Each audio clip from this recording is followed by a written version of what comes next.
Hello everyone, आज हम फिर अगेन बात करेंगे दीनदयाल उपाध्याय गोरखपुर विश्वविद्यालय में जो माइनर सब्जेक्ट आपका है इंट्रोडक्शन टू दीनदयाल उपाध्याय। ये जो पेपर है वो कंपलसरी है।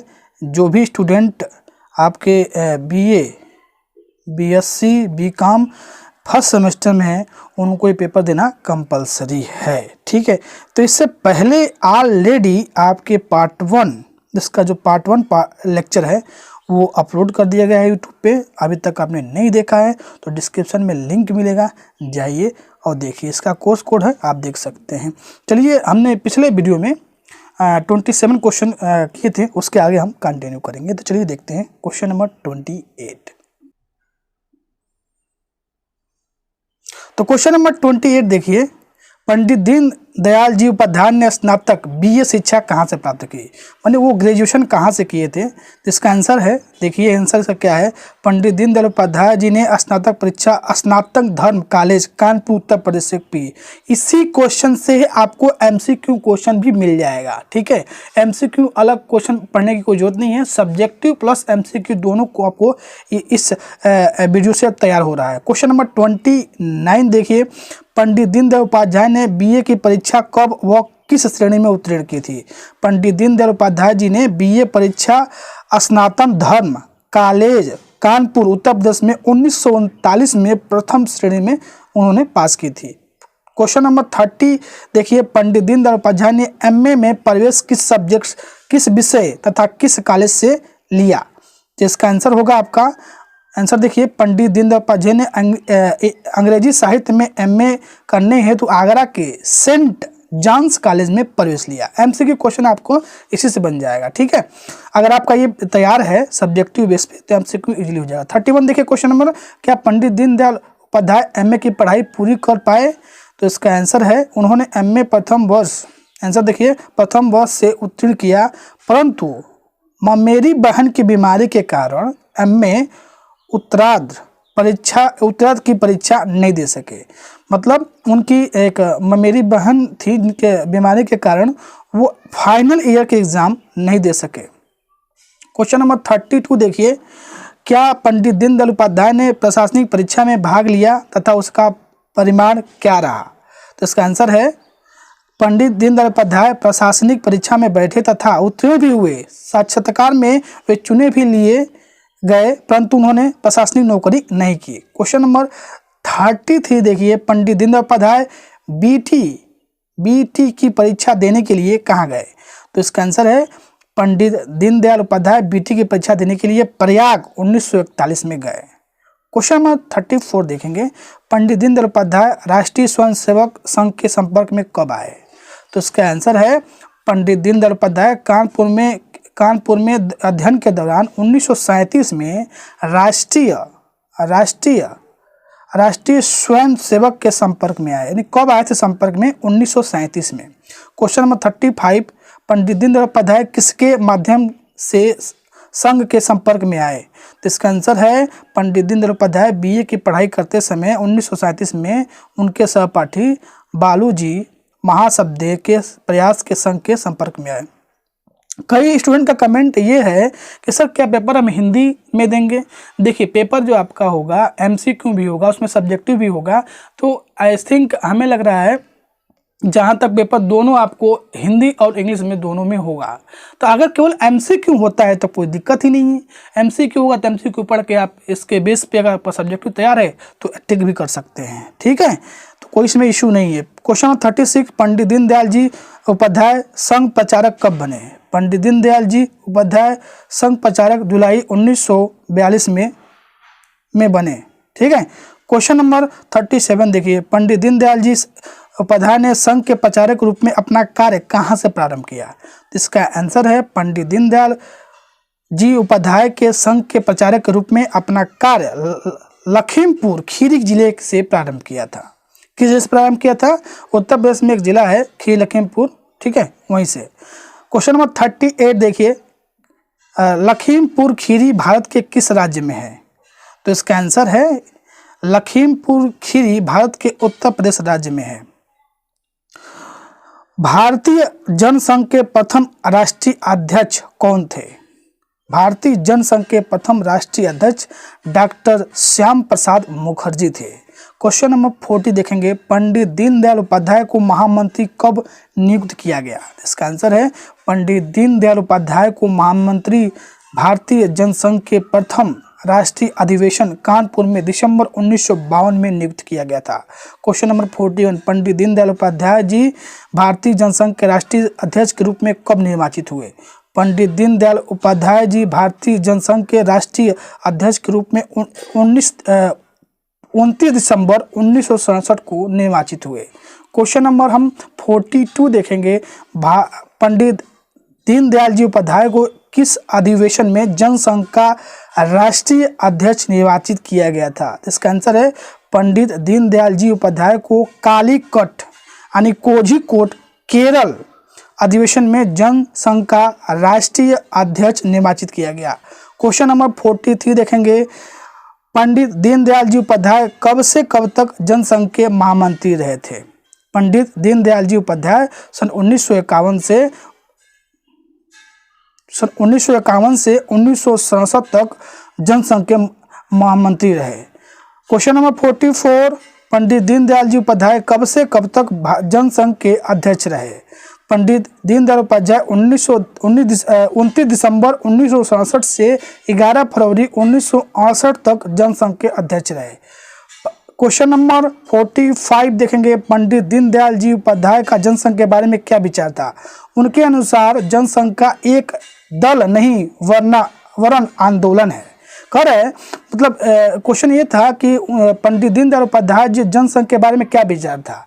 उनका विचार ये था कि जनसंघ एक दल नहीं है, एक क्या है? आंदोलन है। क्वेश्चन नंबर 46, जनसंघ के प्रथम अधिवेशन में पंडित दीनदयाल उपाध्याय को क्या भूमिका दी गई? इसका आंसर है जनसंघ के प्रथम अधिवेशन में पंडित दीनदयाल उपाध्याय को महामंत्री बनाया गया। क्वेश्चन नंबर 47, पंडित दीनदयाल उपाध्याय जी जनसंघ के महामंत्री कितने वर्ष तक रहे थे? इसका आंसर है पंडित दीनदयाल उपाध्याय जी 15 वर्ष तक भारतीय जनसंघ के महामंत्री रहे। पंडित दीनदयाल उपाध्याय के भारतीय जनसंघ के अध्यक्ष जीवन की महत्वपूर्ण भूमिका उपलब्धि क्या थी? पंडित दीनदयाल उपाध्याय जी के भारतीय जनसंघ के अध्यक्ष जीवन की महत्वपूर्ण उपलब्धि उनके राष्ट्रीय अध्यक्ष के नाते दिया गया भाषण था, जो भारतीय जनसंघ दिशाबोध भारतीय जनसंघ प्रकाशन में प्रकाशित हुआ। क्वेश्चन नंबर 49 देखेंगे, जनसंघ के प्रथम अधिवेशन में दीनदयाल जी द्वारा प्रमुख प्रस्ताव किन विषयों पर रखे गए थे? क्या प्रस्ताव था उनका?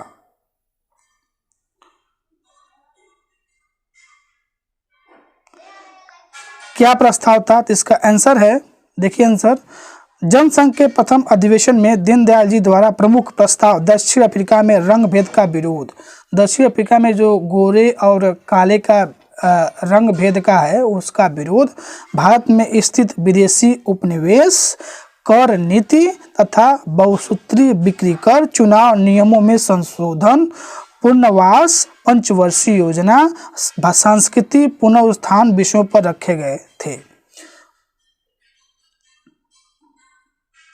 नेक्स्ट क्वेश्चन देखिए 50, देखिए क्वेश्चन नंबर 50, पंडित दीनदयाल उपाध्याय ने जनसंघ के दर्शन को किस प्रकार प्रकट किया? इसका आंसर होगा पंडित दीनदयाल उपाध्याय ने जनसंघ मूलतः सांस्कृतिकवादी संगठन, संस्कृति की आधारशिला पर हमारा आर्थिक, राजनीतिक और सामाजिक चिंतन खड़ा है। क्वेश्चन नंबर 51 देखेंगे हम। क्वेश्चन नंबर 51 देखिए, जनसंघ के अध्यक्ष श्री श्यामा प्रसाद मुखर्जी ने कानपुर अधिवेशन में उपाध्याय जी की कार्य क्षमता, संगठन कौशल एवं वैचारिक दृष्टि के आधार पर उनके बारे में क्या कहा? तो इसका आंसर है जनसंघ के अध्यक्ष श्री श्यामा प्रसाद मुखर्जी ने कहा, यदि मुझे 2 दीनदयाल मिल जाए तो मैं भारतीय राजनीति का नक्शा बदल दूंगा। क्वेश्चन नंबर हम देखेंगे 52, पंडित दीनदयाल उपाध्याय ने प्रकाशन कार्य कब प्रारंभ किया? पंडित दीनदयाल उपाध्याय के प्रयत्न एवं प्रेरणा से 1945 में मासिक राष्ट्र धर्म प्रकाशन लखनऊ में प्रारंभ किया गया। दैनिक स्वदेश एवं तरुण भारत की प्रकाशित किए। साप्ताहिक पांचजन्य भी प्रकाशित करना प्रारंभ किया। नेक्स्ट क्वेश्चन 53 देखिए। 53 क्वेश्चन में पंडित दीनदयाल उपाध्याय की अखंड भारत क्यों विषयक पुस्तक किस विषय सामग्री है, क्या है? पंडित दीनदयाल उपाध्याय ने इसमें प्राचीन भारतीय इतिहास को संदर्भित करते हुए भारत में युगों से चली आ रही सांस्कृतिक एवं राजनीतिक परंपरा का उल्लेख किया है, जो भौगोलिक भारत को एक एकात्मक राष्ट्र के रूप में विकसित करने में समर्थ हुई थी। क्वेश्चन नंबर 54, सम्राट चंद्रगुप्त मौर्य उपन्यास के लेखक कौन थे? सम्राट चंद्रगुप्त मौर्य उपन्यास के लेखक पंडित दीनदयाल उपाध्याय थे। एमसीक्यू में क्वेश्चन ये पूछा जा सकता है। क्वेश्चन नंबर 55 देखिए, जगत गुरु शंकराचार्य उपन्यास कब व किसके द्वारा लिखा गया? तो इसका आंसर है, देखिए आंसर, जगत गुरु शंकराचार्य उपन्यास पंडित दीनदयाल उपाध्याय द्वारा 1947 में लिखा गया। क्वेश्चन नंबर 56 देखिए, पंडित दीनदयाल उपाध्याय जी की प्रमुख रचनाएं कौन सी हैं? तो इसका आंसर है, देखिए इस रचनाएं पूछी जा सकती हैं एमसीक्यू में। तो सम्राट चंद्रगुप्त, जगत गुरु शंकराचार्य, भारतीय अर्थनीति विकास की एक दशा, राष्ट्र जीवन की दशा और इंटीग्रल ह्यूमनिज्म यानी एकात्मक मानक मानववाद। ठीक है।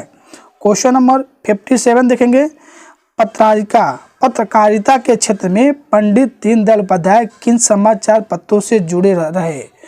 पत्रकारिता के क्षेत्र में पंडित दीनदयाल उपाध्याय राष्ट्रधर्म मासिक, पांचजन्य, साप्ताहिक, स्वदेश दैनिक समाचार पत्रों से जुड़े रहे। क्वेश्चन नंबर 58 देखिए, पंडित दीनदयाल जी द्वारा लिखित प्रथम पुस्तक का नाम क्या है? वह कब तथा उसका प्रकाशन कौन है? देखिए इसका आंसर, पंडित दीनदयाल उपाध्याय द्वारा प्रथम पुस्तक सम्राट चंद्रगुप्त लिखी गई, उसके प्रकाशक राष्ट्रधर्म पुस्तक प्रकाशन लखनऊ 1946। क्वेश्चन नंबर 59 देखेंगे, पंडित दीनदयाल जी उपाध्याय द्वारा दैनिक समाचार पत्र स्वदेश का नाम बदलकर कौन सा नया नाम रखा गया? पंडित दीनदयाल जी उपाध्याय द्वारा दैनिक समाचार पत्र स्वदेश का नाम बदलकर तरुण भारत नया नाम रखा गया। एमसीक्यू क्वेश्चन ये पूछा जा सकता है। ठीक है। क्वेश्चन नंबर 60 देखिए, भारत के संदर्भ में पंडित दीनदयाल उपाध्याय ने राजनीतिज्ञों के बारे में क्या टिप्पणी की? पंडित दीनदयाल उपाध्याय ने राजनीतिज्ञों के बारे में कहा कि राजनीतिक भाषा के नाम पर लड़ सकते हैं, परंतु भाषा का सृजन नहीं कर सकते। ठीक है। तो ये रहा आपका इंट्रोडक्शन ऑफ दीनदयाल उपाध्याय। ठीक है। पेपर आपका जो माइनर सब्जेक्ट है उसका एमसीक्यू सब्जेक्टिव दोनों इस वीडियो से आपको काफ़ी हेल्पफुल रहेगा। ठीक है। पार्ट 2 था, पार्ट 1 आप जाकर डिस्क्रिप्शन में या आप हमारे प्लेलिस्ट में जाकर देख सकते हैं। इसी के साथ मिलते हैं फिर नेक्स्ट वीडियो में। पार्ट 3 जल्दी इसका आएगा। ठीक है। वीडियो अच्छा लगे तो लाइक करिएगा, कमेंट जरूर करें, चैनल पर नए हैं तो सब्सक्राइब करें। मिलते हैं फिर नेक्स्ट वीडियो में, तब तक थैंक यू, बाय बाय।